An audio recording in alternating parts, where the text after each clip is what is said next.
നവകേരള സദസ്സിൽ സമൂഹത്തിൻ്റെ സമസ്ത മേഖലയിലുള്ള ജനവിഭാഗങ്ങൾ എത്തിയിരുന്നു. പൗരപ്രമുഖരുണ്ട്, അതിൽ സാംസ്കാരിക രംഗത്തുള്ളവരുണ്ട്, സിനിമാ രംഗത്ത് ഉള്ളവരുണ്ട്.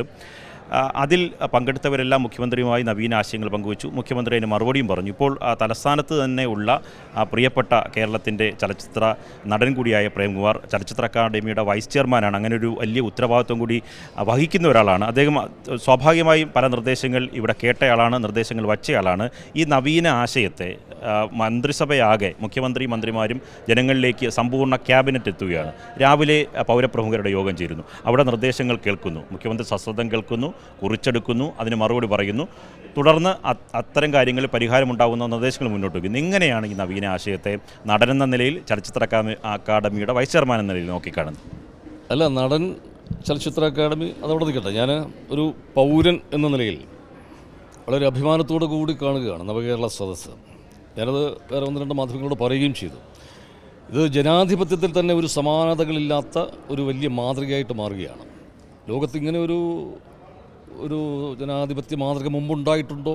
ഉണ്ടായിട്ടില്ല എന്ന് തന്നെയാണ് ഞാൻ വിചാരിക്കുന്നത്.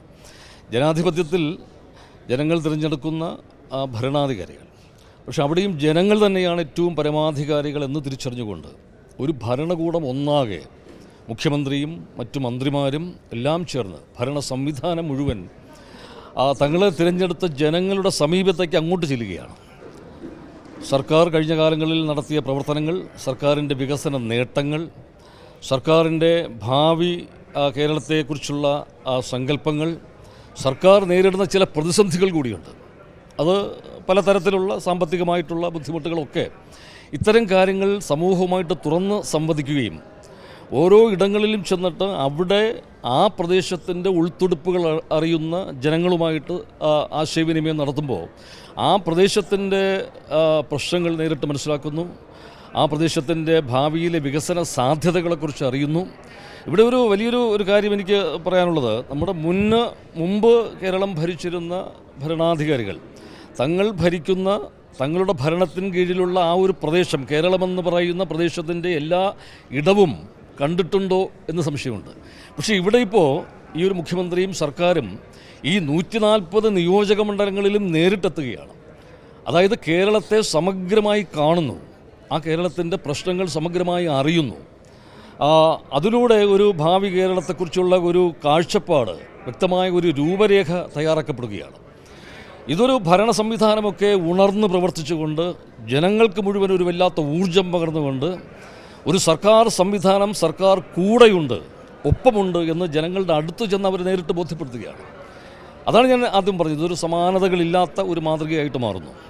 ഇവിടെ ഇങ്ങനെ ഒരു മഹത്തായ ആശയം സൃഷ്ടിച്ചതിന്, അത് വളരെ ഇച്ഛാശക്തിയോടുകൂടി അവധാനതയോടുകൂടി അത് നടപ്പാക്കിയതിന്, അതിലൂടെ ഒരു സമൂഹത്തെ മുഴുവൻ ഉണർത്തിയതിന്, ആ സമൂഹത്തെ ഒരു വലിയ ഒരു മുന്നേറ്റത്തിലേക്ക് ഒറ്റക്കെട്ടായി അവരെ ഒന്ന് അണിനിരത്താൻ ഉള്ള ഒരു വലിയ ഒരു പ്രേരക ശക്തിയായിട്ട് ഇപ്പോൾ ഗവൺമെൻറ് മാറുകയാണ്. അപ്പോൾ ഇതെല്ലാം വലിയൊരു പ്രതീക്ഷയാണ് നൽകുന്നത്. ഇവിടെ ഇപ്പോൾ ഈ ഒരു പ്രഭാത സദസ്സിൽ ഒരുപാട് നിർദ്ദേശങ്ങൾ, വളരെ ക്രിയാത്മകമായ ഭാവി കേരളത്തെക്കുറിച്ചുള്ള വളരെ വിലപ്പെട്ട നിർദ്ദേശങ്ങളാണ് മുന്നോട്ട് വെച്ചത്. ഞാൻ ഈ ചിത്രാഞ്ജലി സ്റ്റുഡിയോയുടെ വികസന സാധ്യതകളെക്കുറിച്ചൊക്കെ പറയാൻ ആഗ്രഹിച്ച് വന്ന ഒരാളാണ്. പക്ഷേ അത് നമ്മുടെ ഷാജി എൻ കരുൺ സാറൊക്കെ വളരെ വിശദമായിട്ട് തന്നെ സംസാരിച്ചു.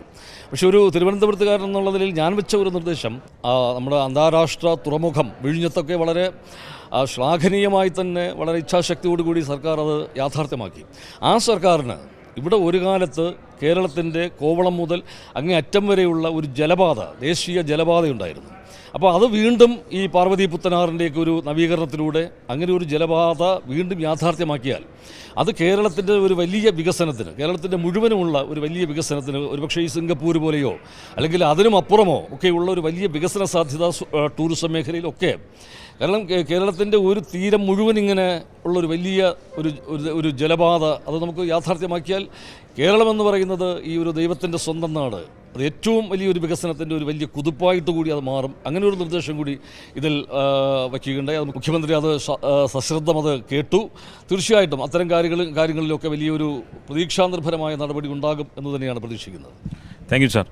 Thank you. ചലച്ചിത്ര അക്കാദമിയുടെ വൈസ് ചെയർമാൻ കൂടിയായ പ്രേംകുമാർ പ്രത്യേകിച്ച് തലസ്ഥാനത്തെ പ്രിയപ്പെട്ട കലാകാരനാണ്. നമ്മൾ അദ്ദേഹത്തെ ദൂരദർശൻ എന്ന് പറയുന്ന ചാനൽ, ഈ പറയുന്ന നമ്മുടെ സ്വകാര്യ ചാനലൊക്കെ വരുന്നതിന് മുമ്പ് എപ്പിസോഡായി ആദ്യത്തെ വിവിധ സീരിയൽ ലംബോ കവിതകളൊക്കെ ഇപ്പോഴും ഓർമ്മയുണ്ട്. പി കൃഷ്ണപിള്ളയുടെ ജീവചരിത്രം സിനിമയാക്കിയപ്പോൾ നടനായി നടനായി അഭിനയിച്ചയാളാണ്. ചലച്ചിത്ര രംഗത്ത് വലിയ പാരമ്പര്യമുണ്ട്, നാടകരംഗത്ത് വലിയ പാരമ്പര്യമുണ്ട്, സീരിയൽ രംഗത്തും അതോടൊപ്പം തന്നെ ടെലിവിഷൻ മേഖലയിൽ വലിയ പാരമ്പര്യമുണ്ട്. ഇപ്പോൾ ചലച്ചിത്ര അക്കാദമിയുടെ വൈസ് ചെയർമാനാണ്, സംഘാടകനാണ്. അത്തരമൊരാളാണ് ഈ നവകേരള സദസ്സിൻ്റെ പ്രഭാത യോഗത്തിൽ പങ്കെടുത്ത ശേഷം ഈ സർക്കാരിൻ്റെ ക്രിയാത്മകമായ നിർദ്ദേശങ്ങളെ, നിലപാടുകളെ അഭിനന്ദിച്ചത്. അദ്ദേഹത്തിന് കൈരളി ന്യൂസിന് വേണ്ടി എല്ലാവിധ നന്ദിയും രേഖപ്പെടുത്തുകയാണ്. Thank you.